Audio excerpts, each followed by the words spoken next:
من الشيطان الرجيم بسم الله الرحمن الرحيم الحمد لله رب العالمين ثم الصلاة والسلام على سيدنا ونبينا وحبيب إله العالمين أبي القاسم محمد اللهم صل على محمد وآله وعلى آله الطيبين الطاهرين المعصومين واللعنة على أعدائهم أجمعين من الآن إلى قيام يوم الدين أما بعد. Respected elders, brothers and sisters, Assalamu alaikum wa rahmatullahi wa barakatuh. Alhamdulillah, by the barakat of tonight, the night of Tuesday, may all of our hajat be accepted, and may our connection to the Ahlul Bayt be affirmed in this life and in the hereafter. In our discussion on Tuesday nights, we've been talking about, or we've begun the discussion around the biography of the 14 infallibles in a brief format. And this week, inshallah, we'll finish our discussion around the first of these 14 infallibles, our Holy Prophet, Rasulullah sallallahu alayhi wa sallam. Allahumma salli ala. We've gotten to the point in his life where last week we began the discussion after discussing briefly about the concept of Dua-e-Tawassul. We started to briefly mention about the time period of this 10 years of the life of the Holy Prophet that he spent in the city of Medina from 622 to 632 as part of the AD calendar. This discussion about these 10 years last year, one of the points that we wanted to highlight was the significance of how great the change was in the world at this point in time from the impact of the message of the Holy Prophet, the impact of Islam, where the Prophet changes the world, establishes social order, law, and conquests in this 10-year period.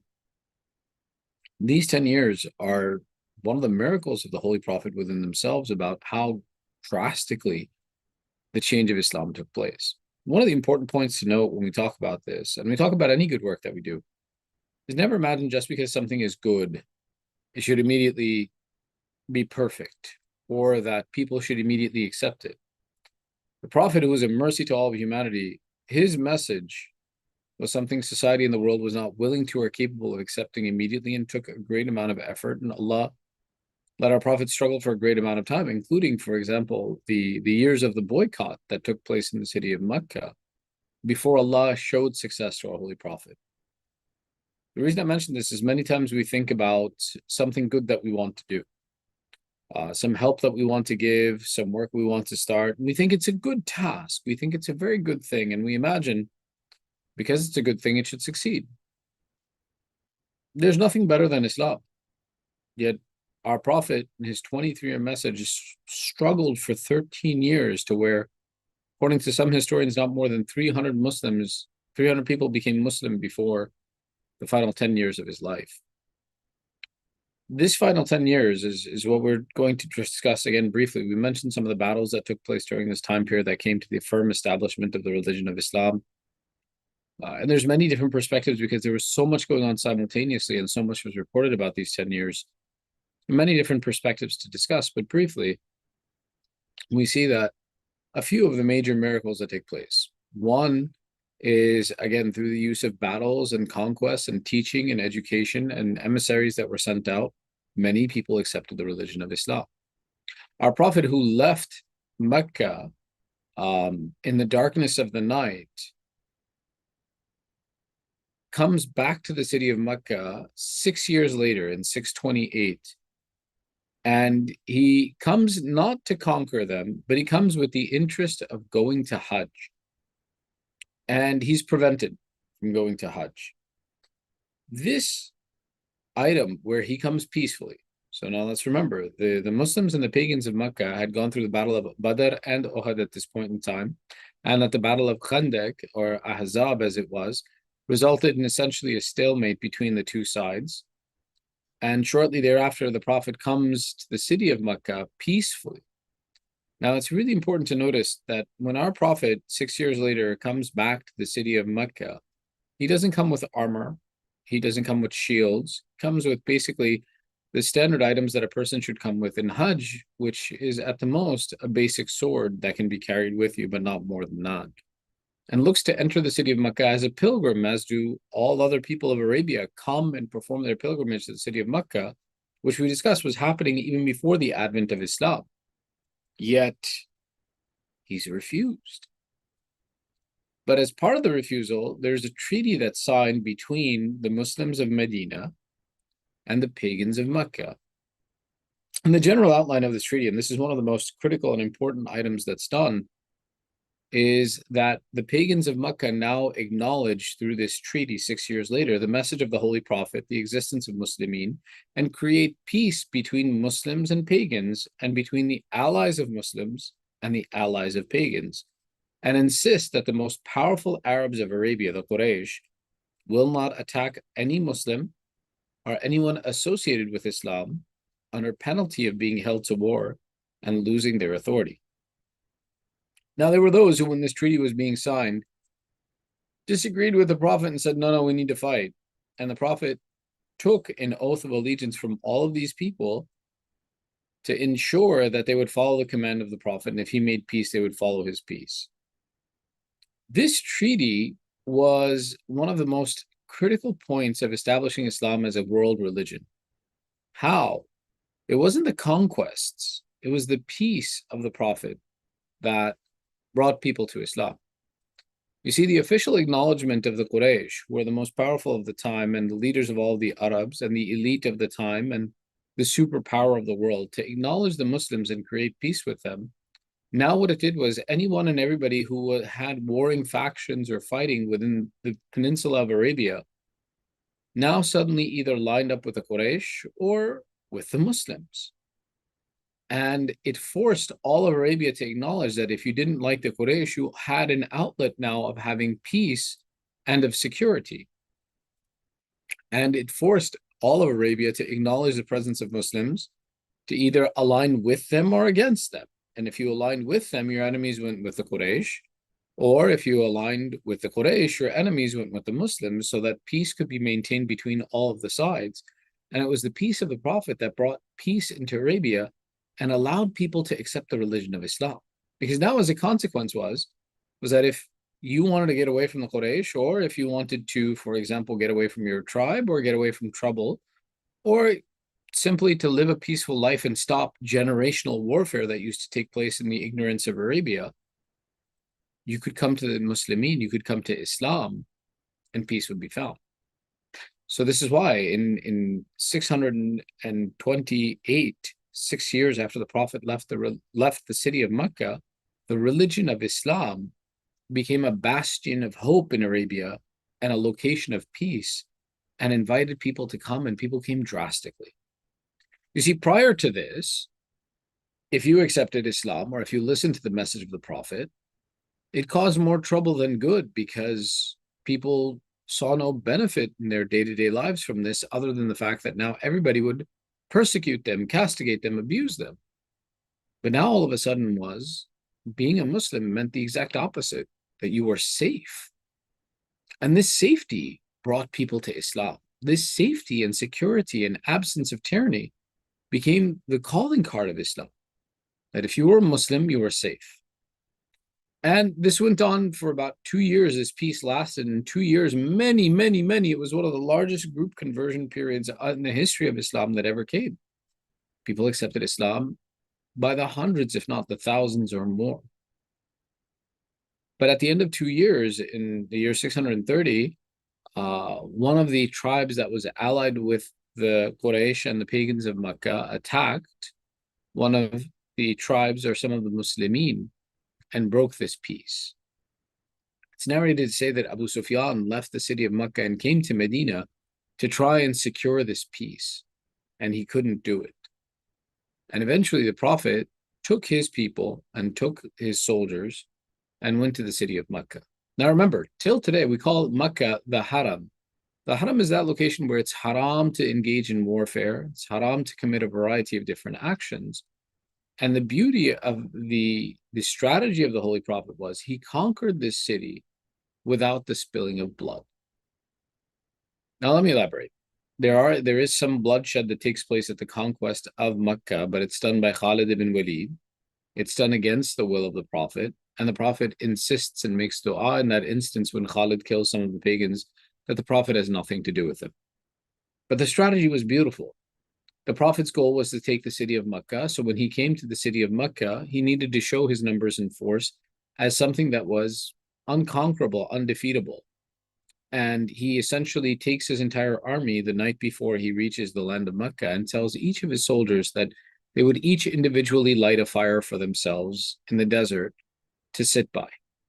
Now, the habit of the Arab was when soldiers would travel, that one fire was equal to 10 people. So when a scout would come upon an army at night or a group of people at night, you could immediately tell how many people were there because each fire should be representing 10 people. When the Prophet gave the command that every soldier light a fire, that meant that when the scouts of the Meccans came at night to determine what should we do, they saw, let's say, for example, 1,000 fires or 2,000 fires, because each soldier had a fire himself. But the math, as soon as they started doing it, that 2,000 fires is equal to 20,000 soldiers. They went back to Mecca and they reported, they said, this Prophet is coming with an army we can never beat. We can't defeat these people. There's no way we're going to overcome them. So immediately, the Meccans were ready to acquiesce. They were ready to give up. They were ready to surrender because they said the force that's coming with the Prophet is too amazing for us to handle. And as a consequence, the Meccans came to make peace. And the Prophet made peace with them.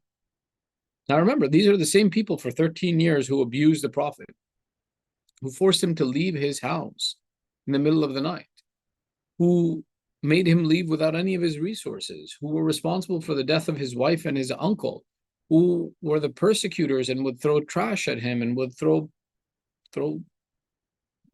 anything they could at him. And here came our Prophet, and he says, I'm willing to make peace with you. Even though you attacked me multiple times when I was in Medina, you tried to kill me when I was in Mecca, you sent assassins after me. Now the Prophet has the upper hand, and he's willing to make peace. This is one of the critical junctures in the history of Islam and demonstrating the character of Islam. That Islam was a religion that was more interested in the preservation of life than in proving its might and authority. And if we look at the Prophet's character in this and understand the nature of what is Islam and apply it in our day-to-day lives, we'll see that being a Muslim is first and foremost representative of mercy than it is of power or authority. And this was the attribute that our Prophet taught. So our Prophet says, okay, we'll make peace. And he makes peace under the condition that you can either, if you're not a Muslim, you can either leave the city or seek sanctuary in your house, and you won't be harmed by the Muslims when they enter the city of Mecca. And the pagans, the Quraysh, they agree to this. And sure enough, our Prophet peacefully takes the stronghold of the Quraysh, the stronghold of the pagans, and conquers the city of Mecca without the spilling of blood. And in this way, he conquers a city that was trying to kill him without the spilling of their blood. It's one of the most amazing, fantastic strategies in the history of the world, and one of the most successful campaigns of preserving ideology and winning that has been ever seen in the history of the world. That they didn't have to compromise on their ideology to conquer these people and to take authority over this land. Now, as it happens, which is one of the most interesting things, that when the Prophet enters into the city of Mecca and he's conquered these people, technically, what do you do with conquered people? They're slaves. So, right, if you're in a war with someone and you lose the war in Arabia, what would happen is you lose the war, you're a slave. Our Prophet walks into the city of Mecca, and his right now is over every single person that's in the city that stood against him and fought against him and was on the opposing side of this treaty that they broke. And now our Prophet has every right over these people. And he says, Antum at-tulaqa al-yawm, that today I set you all free. Look at the beauty of what the Prophet says. He doesn't for a second deny that his victory is complete. He says, I have won. He accepts the fact that all of these pagans of Mecca have been taken as slaves by the religion of Islam or by the Prophet, because the Prophet is the one who conquered them. And what he immediately does is he sets them free. At-tulaqa are freed slaves. So when a slave gets freed, he's known as from the tulaqa. And he says, all of you are tulaqa. That today you were my slaves. I had complete authority over you. And I have chosen to give you your freedom. And this freedom is reflective of the fact that you are an enemy of the Prophet. You fought against him and you lost. And the Prophet was in complete authority over you. And it's his mercy that today you can do whatever you want. And sets them all free. And sets the condition that if you want to accept Islam, you're welcome to. And if you don't want to accept the religion of Islam, you're given a period of time to collect your goods and leave the city. Now, these Quraysh were known for the fact that they had Mecca and that Mecca was the seat of authority. And now that they would have to leave the city of Mecca, they didn't want to. Said, okay, fine, we'll accept the religion of Islam. And even someone like Abu Sufyan, who had led armies against the Prophet, when he comes and he says, I will accept Islam, the Prophet accepts his Islam. This is another really interesting point, that today, someone comes to us and says, I'm a Muslim, or for any which reason they want to accept the religion of Islam, we don't believe them. I say, no, you? No, not you. But look at the nature of our Prophet, that he accepts them and he lets them receive all of the benefits of Islam in this world, lets them live in their houses, continue their businesses, receive the benefits of society. But he does set some conditions where he says, Abu Sufyan, you and the Banu Umayyah, for what you have fought against me and what you have done, you can never hold a position of authority in the religion of Islam. But he gives them from war booty and gives them from wealth to appease them, but says that you can never, ever hold a position of authority. Which is why, when we look at the actions and the event of the conquest of Mecca, we see the nature of some of these people was not changed by the mercy and the kindness of the Holy Prophet. Why? We see that the Banu Umayyah fought for and took authority after the Holy Prophet, and went so far as in taking of the authority of the Holy Prophet that the Banu Umayyah are responsible for the murder of the grandson of the Holy Prophet. And they're responsible for the murder of Imam Hussain and the grandson of the Holy Prophet on the principles that it was the Prophet and Imam Ali who defeated their forefathers. And the beauty of this exposure that comes, or this exposition that comes of the true nature of the Banu Umayyah, is in the speeches of Sayyidah Zainab. That when Bibi Zainab comes to the city of Sham and stands before Yazid, and Yazid is attempting to disgrace Bibi Zainab, she says, oh, son of the Tulaqa, are you going to tell me about Islam? This statement of Sayyidah Zainab went straight back to the conquest of Mecca and told everyone that was present there at that time until today that this Yazid, who today has killed Imam Hussain and the family of the Holy Prophet on the basis of his being the Khalifa, is the freed slave of Rasulullah, is the son of the freed slave of Rasulullah. What is he talking about Islam? What does he know of Islam? And how could you believe that this one, who is the freed slave of the Holy Prophet, should have any right over the grandson of the Holy Prophet, or guide the Holy Prophet, or to stand against the Holy Prophet?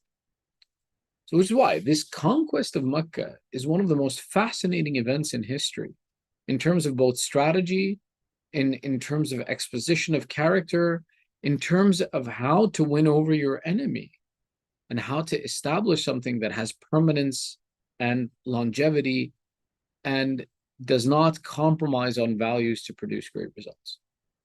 And this takes place 8 years after the Prophet left the city of Mecca.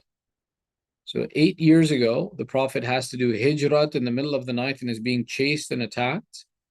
And 8 years later, he comes back, conquers the entire place without the spilling of blood, and then sets everyone free and makes them come to Islam willingly. You see, one of the most amazing things about the Prophet is that none of those people who converted were forced by the Prophet. Not one. He gave them all the freedom. You can leave. They chose not to leave. They chose that their house was more important to them, and that religion, it was okay for them to accept that if it came down to between their house and between their faith, that their property was more significant to them than Islam, than their pagan religion. And that's one of the most amazing, amazing victories in the religion of Islam. After the conquest of Mecca, our Prophet's life is for 2 more years. And in these 2 years, we see events like Mubahila. Mubahila takes place 1 year after the conquest of Mecca, in the year 9 after Hijrah. And its significance cannot be downplayed from a number of perspectives. And there's a reason why we call it Eid. From one perspective, it creates equal footing between the Muslims and the Christians. Up until 8 years after Hijrah, our Prophet is struggling to establish Islam in Arabia. And 1 year after the conquest of Mecca and the stronghold of the pagans, the Christians acknowledge and pay jizya and tax to the Muslims and believe in the legitimacy of Islam. To where them, instead of saying that this is a made-up religion, acknowledge and admit that Islam is a divinely appointed religion. It has a true prophet. Its book is valid. And that the religion is acknowledged and recognized in the world. In the event of Mubahila, what happens? And the significance of the time period is very important as well, too. That Christians of Najran being the city in Yemen that is a stronghold of Christianity in all of Arabia, is connected to the land of Rome and the seat of kingship of Christianity in the world, comes and challenges the Holy Prophet with its most intellectual people and its most pious people. And after days and days of debating and seeing that the debate, instead of them accepting the truth, it keeps going circular and circular and circular and circular, the command is given to our Holy Prophet to invite them to a Mubahila. Now, in Surah Al-Imran, the family of Imran, by the way, refers to the family of Bibi Maryam. And in Surah Al-Imran, you'll hear one of the most detailed stories and explanations of the events of the birth of Nabi Isa and of the life of Bibi Maryam herself, and how her families from the chosen families, and how Nabi Isa's birth was something that Allah told them about, and how Nabi Isa proved his own nabuwwat to the society at large. And these verses that were revealed so that the Christians of Najran and other Christians would accept the fact that the continuation of the message of Nabi Isa was in the presence of Rasulullah. And when they refused, Allah says, إن حاجكم فيه بعدما جاءكم من العلم فقل تعالوا ندعو أبناءنا وأبناءكم ونساءنا ونساءكم وأنفسنا وأنفسكم ثم نبتهل ونجعل لعنة الله على الكاذبين. Surah Al-Imran, verse number 62. This verse is one of the most deep and exposing verses about who are the Ahlul Bayt, what is their significance in the religion of Islam. And which is why we're not mentioning, the marriage of Imam Ali and Bibi Fatima. We'll mention it in their biographies, or the birth of the children that came after them. But this event that the Prophet coordinated and was part of was where Allah says that if they continue to debate with you after the truth has been sent to them, then say to them, bring your sons and we'll bring our sons, bring your women and we'll bring our women, and bring yourselves and we'll bring ourselves, and then we'll send the curse of Allah upon the liars. This Mubahila is not something that only existed in this event, but rather to have a Mubahila and to seek mutual imprecation, as it's called, the mutual cursing, was an event that took place before Arabia, before Islam, and continues to take place till today, where it's possible to have such an event where two people, when they come to an impasse, they invoke the curse of Allah upon the liars. And though it's possible, there should be no situation that a normal person goes through this, and nor should it be something that we promote among society that, hey, you can't get along, go ahead and curse each other. We don't do that. The conclusion of this was that it was exposing who are the people of the Prophet. That Allah specifically says it'll be our sons, our women, and ourselves, and nobody else. Nobody else. And we'll be responsible for this cursing. Now, the Christians, when they made this bargain and they made this agreement that, okay, fine, we'll do Mubahila with the Holy Prophet, they went back into their camp and they had a conversation. They said, okay, now we'll know if this man is telling the truth or if he's lying. And they said, how? Because remember, these were the elite of the Christians. They were the most knowledgeable. They were the scholars, the monks, the people who knew everything about religion. They said, now that this man has been put in a position where it is do or die, this man, if he's telling the truth, he'll bring his family and risk his family against us. But if this man who's claiming to be a prophet is a liar, he'll bring his community, because if his community lives or dies, it doesn't mean anything to him. But his family, he'll protect. I said, okay. So the day of Mubahila comes, and the Christians that had come all gathered, and the Muslims had gathered to see what happens. And sure enough, they saw the Prophet, Imam Hassan, Imam Hussain, Imam Ali, and Bibi Fatima all walking together, and they stood under a shade that had been constructed for them. Now, what's significant is, and why the time period is important, in the year 9 after Hijrah, anybody and everybody who was going to be a Muslim was a Muslim. And no one could make the statement at this point and say that had we been around, the Prophet would have included us in his most elite and closest. No, the Prophet is exposing who are his elite, who are the closest, who are his people. And there's no third person about it that's involved in this other than the Ahlul Bayt and the Holy Prophet. And he cements the relationship in history of who are the Ahlul Bayt, who are our sons, our women, and our sons. Our sons are Imam Hassan, Imam Hussain. Our women is none other than Bibi Fatima. Even the wives of the Prophet, all of whom were married at this time. Remember, this is 9 after Hijrah. All of them were already married to the Prophet. Not one of them is from Nisa'una, our women. And Anfusana, the greatest honor of all, refers to only Imam Ali as the self of the Holy Prophet who joins the Holy Prophet in this event. And that's it. That these are the personalities that everyone in Arabia acknowledged as the Ahlul Bayt. As a matter of fact, the only argument that changed about who are the Ahlul Bayt happened after the death of the Prophet. As far as the Prophet was alive, the Ahlul Bayt were well known. It was understood who the Ahlul Bayt of the Prophet were. And nobody debated that point in the life of the Prophet. It was after the Shahadat of the Prophet, during the time of the Khulafa, that people like Ikramah and others stood up and said, we say that the Ahlul Bayt were the wives of the Prophet. And no one took them seriously. The problem is they wrote it in books and they preached it so much so that some people started to be confused and accept that the Ahlul Bayt was referring to the wives of the Prophet and some of these companions and other people. But looking at the life of the Prophet, his declaration of who are the Ahlul Bayt was very clear. One of the other significant events, and we'll end on this, is that in the final year of the Prophet's life, in the year 632 AD, or 10 years after Hijrah, our Prophet performs what is called Hajjatul Wida. Hajjatul Wida is the final farewell pilgrimage of the Holy Prophet, where he goes to Mecca for the last time and does his Hajj. This Hajj is significant for a number of reasons. One, in the fact that the Prophet invited all of the Muslimin, and he went himself and taught them how to perform the manasik, or the wajibat of Hajj. This action of the Holy Prophet of performing the manasik of Hajj with them, till today, creates unity amongst all Muslims. That today, till today, all of us Muslims perform the Hajj in almost identical fashion, with very few minor differences. Why? Because the origination of the actions of Hajj came from the Holy Prophet himself, that all Muslims witnessed, and there was no debate about it. So which is why till today, all of us can perform Hajj together, and we have the same source of what are the actions of Hajj, and we do them together collectively.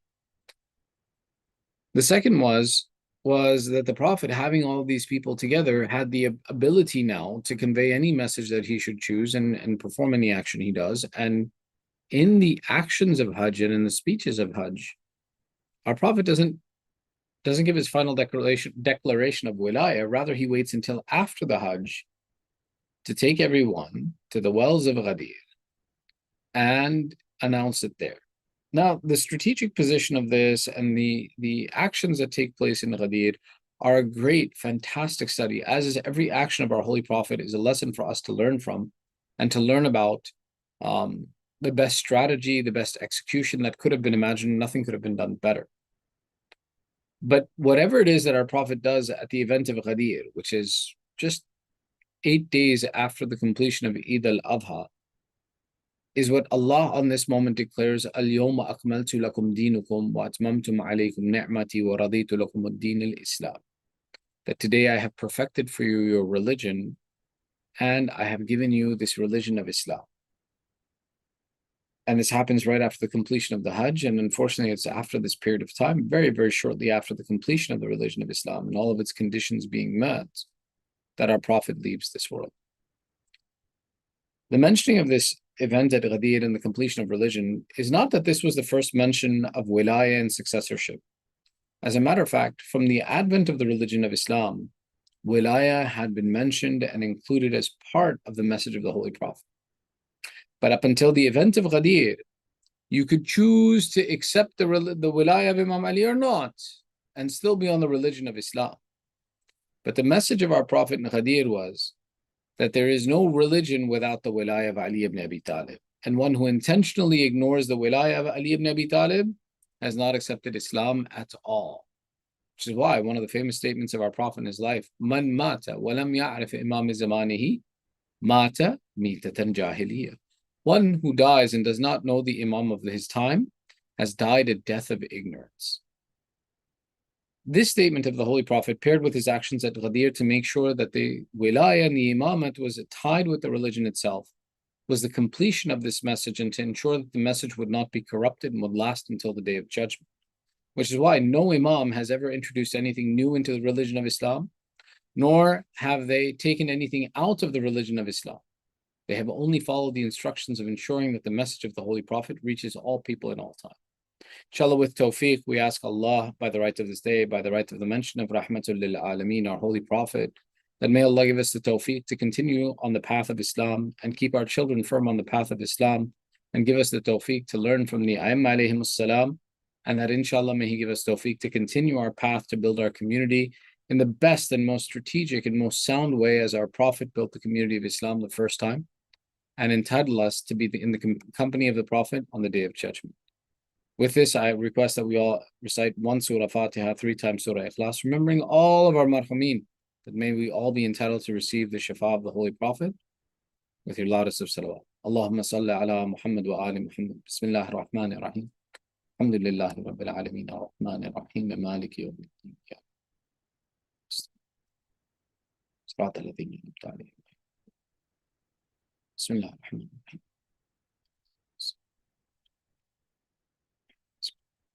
قل هو الله أحد